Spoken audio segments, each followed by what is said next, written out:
Okay, Racing for Heroes fans, again, welcome to Racing for Heroes Radio here on 1460 AM, WVOX. And just a little shout out for our sponsor, RFH Tactical Mobility. They provide private security if you're in the need of such, and they staff that with highly trained former military and federal agents that are discreet and are highly trained, as I said. But we also, RFH Tactical Mobility also provides training all the way from the Special Warriors community, which is what they traditionally do. But given all the stuff that's gone on in the past year, they've actually made that available for regular folks. So if you are interested in possibly taking training with them, and a lot of it's going to be online, please go to www.rfhtacticalmobility.com and check them out. So without further ado, though, I would like to bring on our next guest, Dot Sheehan, who is CEO of Operation Hat Trick, which is not hockey, but actually has something that I see Dot smiling on the screen, but it's not hockey. It is related to hats, and we're going to talk more about what she's doing and how she's helping the veteran community. Dot, are you on the line? I am. Thanks. Can you hear me? I can hear you loud and clear. Dot, how do you hear me? Okay. Everything's okay. Yeah. Yeah, great. Well. So first of all, welcome to the show. We're super happy to have you here.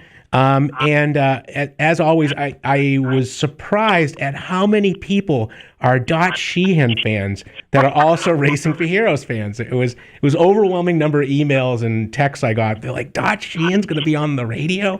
Like, I'm tuning in. So thank you. They just know me by the color of my hair, Brett. That's it. Well, it's the red, white, and blue motif that I think always motivates me. So. So there you go. Hey, so Dot, tell us a little bit more about how did you get there with Operation Hat Trick? Right. Yeah, I was working in college athletics. I live in New Hampshire, so I was working at the University of New Hampshire, and I listened to a radio show one day out of Boston, and the trivia question for the day was, what is the one thing head wounded soldiers coming back from Iraq and Afghanistan want the most? The answer was a baseball cap. It covers wounds and swelling and treatment and bandages. And I thought, can you just get them a hat, right? So in the middle of the night, I thought we live and die by hockey here in New Hampshire. So I would call it Operation Hat Trick. And for a couple of years, it was retail. We weren't giving money. We were giving money back, but we were really giving hats out. Sure. And then we developed a business model where a royalty was built into everything we do. So if a hat costs $12.50 at wholesale, we get 10 or 12% of that. So we get $1.25, $1.50. Sure. Right. And that's in everything we sell. We have 13 licensees, so we're into apparel, we're into headwear, we're into tailgate games, jewelry, all of that. And that's the money we donate back to support the recovery of wounded service members and veterans. Incredible. A few months after I had this idea, Nate Hardy, who is from New Hampshire, Navy SEAL, and his buddy Mike Koch were killed in Iraq. And so we have dedicated Operation Hat Trick to those two Navy SEALs. Yeah. And the rest is really history. I mean, we started on the college level, and I was told, well, if you get 50 schools in a year, you'll be lucky. In a month and a half, we had 100 schools. So I'm like, whoa, boy, oh, boy. Now, some are active, some are not that active, but we are going to be at $2 million in money donated out this spring. That's incredible. Which, when you do $1.25 at a time, that's a lot of product, right? That's a lot of baseball hats.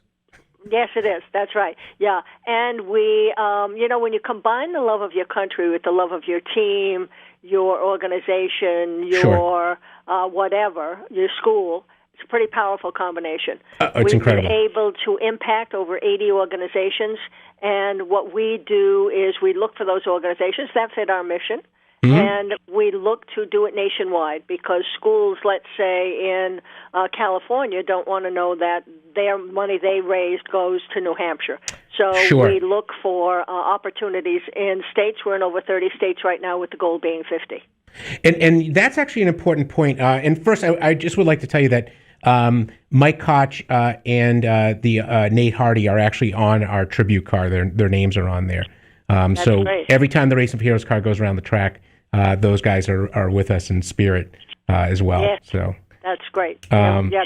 their parents would really love that. I'll take a picture next time I'm with the tribute card, and I'll send it to you all so you can send it to them. That's great. Thank you. But, listen, but I think you bring up a good point, right? Like a lot of times people, they get a little worried about if their donation is going to go outside of, their kind of locality, whether it be like state or local. So I think that's smart how you're doing that. Yeah, and you know what? We were genius, and we didn't know it at the time. We put Nate Hardy's father on the board. Oh, good. And so there is no nonsense.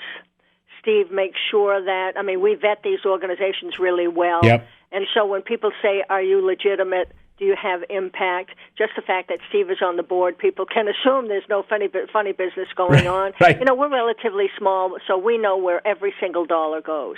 No, and that's important. And I think if you're a sophisticated donor, this is where things like if you have a GuideStar account or Charity Navigator, and you're looking for nonprofits that you want to make a difference with, really looking that up and seeing that sort of stuff. And, who's on your board does matter. In your case where you have Mr. Hardy, that there's a personal connection there that matters. Yes. We also have a board member from the Naval Academy, and he's served with Nate in Fallujah. Mm-hmm. So for a while he did some work with Navy SEALs and the Marines, and so he knows it firsthand. And we have a new retired Marine who's on the board, so they know what this is all about. And you're absolutely right. We have the highest rating in GuideStar, and we are hoping to get it from Charity Navigator soon. Yeah, you got to be around. It used to be like 7 years. I think it's down. They're starting to catch up. I think it's not as many years was sort of the thing that was always the challenge. Yeah, and the dollar amount. Oh, and the dollar amount too. Yeah, it was a you have to do so much in business before they will accept you. Yeah. Right? But and listen, I'm sure you're going to be there. And how many nonprofits are you supporting now so far? Well, we've supported over 80 over time, and last year was 39. Oh, wow. So, yeah, that's a lot. We work closely with schools on a program called Excellence in Service. Yeah. And if they go over and above the call of duty, they get to name an organization to which they would like us, Operation Hat Trick, to donate money. And it's quite a process, and they do an unbelievable job on campus and off promoting Operation Hat Trick. Amazing. And you guys started at, I like to call it the artist formerly known as Bethesda Naval Hospital, but what is now Walter Reed? Yeah. We've been there 6 times, and I swear every time I left there, I said, I will never complain again about an ache or a pain or whatever. And we're doing a video series now. People always say to me, Dot, you have so many stories, you have to tell them. Because what we see at Walter Reed, names aside, oh, yeah. people need to know that. They need to know that these are kids. Between 19 and 22, 25, we were right there at the height of the war in the beginning, too, saw their first quadruple amputee, then saw their second and third, and we know all 5. And some of the injuries were, and then you wonder if they're married, is that going to last? She didn't sign up for that, right? Yep. And so those with babies, and it's just the whole picture is like, so we have vowed that we'd help. And it's not a handout, it's a hand up. It is, and as you know, it's that warrior ethos that those folks have, right? Where they want to fight back and then show that the bad guys that they didn't win, that they won. Oh yeah. You talk about tough and committed, and I talked to a young guy. He played football, lost both legs, one below, one above the knee, had 2 babies. He said, "Hey, listen, I got an apartment. I wasn't going to live at Walter Reed, but he said I wanted to get well as quickly as possible because I had a job offer." Yeah. And it was a good job offer. That's great. I had to go out and support my family. So I needed to deal with whatever I needed to deal with, get that over with, and then move on. Yeah. Which is like, how do you do that, right? No, and that's that intestinal fortitude, that comes from deep within to really get back up on step and get back out there. But it also takes a team, right? And this is where it's all about the community, not just veterans on veterans, but like the people that are supporting them, especially those with red, white, and blue haircuts. Yeah, we're pretty close to the Travis Mills Foundation. Yeah. Travis is a quadruple amputee, and his father-in-law quit his job and went to Walter Reed for 21 months so that he could take care of their baby while she took care of Travis at Walter Reed. That's amazing. It does take, it has taken a village, to make sure that Travis is well supported, and that he is, and he's given back big time. So, and we support his foundation big time, too. Yeah, because we believe in what he's doing. Yeah, and Travis Manion Foundation, those guys are amazing. So I just, what they do is just fantastic. Yeah. Now you're talking about Travis Manion. I'm talking about Travis Mills. Mills. I'm sorry, I misspoke. Two different people. Yeah. But Travis Manion does a great job too. Yep. And I've been now in the veteran space since I retired in 2013, which feels a lot shorter of a time than it really is. And I've seen just some amazing organizations out there. So what's next steps for Operation Hat Trick, though? Where are you going from here? Well, it's interesting. When COVID hit, when you rely on retail, we very easily could have gone under, but we always had some money in reserve. We're one of the few. We have very few expenses, very few staff, so we were able to survive this, thinking, oh, my gosh, all the orders that had been placed, are they going to go away? We have a particularly successful collection by Coliseum. It's apparel on Fanatics. Mm-hmm. And last year it did extremely well. This year we're pretty close to last year, which blows my mind that people still have the money. But I guess they're not going to games. They're still supporting their institutions. So we look to diversify. Mm-hmm. We're heavy into college, heavy into sports. And so we'd like to get more into outdoor. We have a relationship with Sig Sauer, and even though that's weaponry, our demographic hunts, fishes, and shoots, and their corporate headquarters are here in New Hampshire. So we are both good citizens in the state of New Hampshire, but we are looking to expand into anything and everything, and we're working hard to get there. Well, and Race of Heroes is certainly one of those organizations that's into hunting and shooting too, because a lot of the folks that I fly with, if they're not driving, they're out on the range. So. Yeah, we support an organization in Wyoming that does big game hunts. Oh, wow. With veterans. And Mike Koch's father started a foundation. Mike told him before he went on that last deployment, Dad, this is the land I want you to buy if something happens to me, because this is what I want it to be. Oh, that's amazing. And Don Koch has built that thing, and it's going to start equine therapy and all of that, but right now it's, he's done a really good job, so we help support that as well. What organization is it, Dot? It's the Hine Lodge Foundation, HYNE. HYNE, Hine Lodge Foundation. Okay, great. Yes. Well, I look forward to seeing more of that. And Dot, we are getting close to time. I thought you had a driving story for us, or a car story. Oh, yeah. Well, it wouldn't be Race of Heroes Radio without one. So. When I was young, I had a 57 Chevy, so that shows you how old I am, right? And my father said, don't ever let it get below a quarter of a tank in gas, and make sure you always have oil. Sage advice. Oh, yeah. What do I know, right? And one day the car stops. Yeah. And I'm like, are you serious? Oh, my gosh. Well, there was no oil, and the engine almost seized up. Oh, Don't you think I didn't hear about that for years? Of course, the car was taken away for a while because I wasn't responsible enough. But and it needed a new engine, stories, Dot. Although I go faster in the 35-mile-an-hour zone than I should.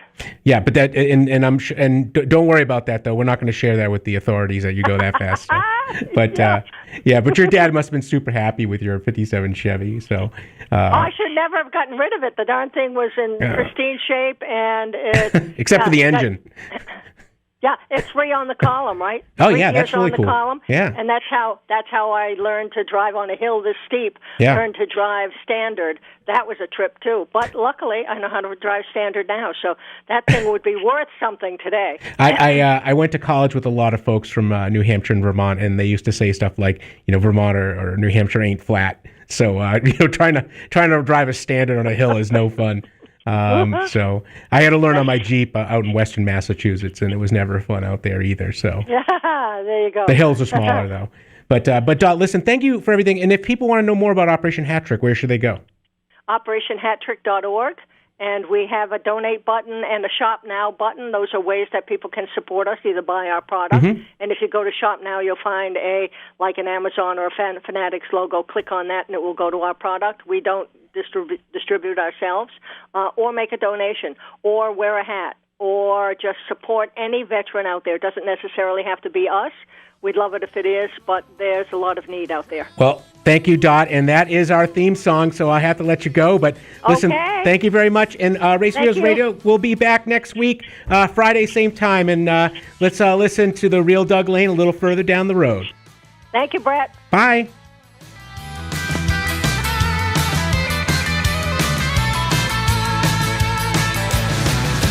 A little farther down the road, traveling with no one dared to go. I got a dream to chase, and it just won't wait. Just a little farther down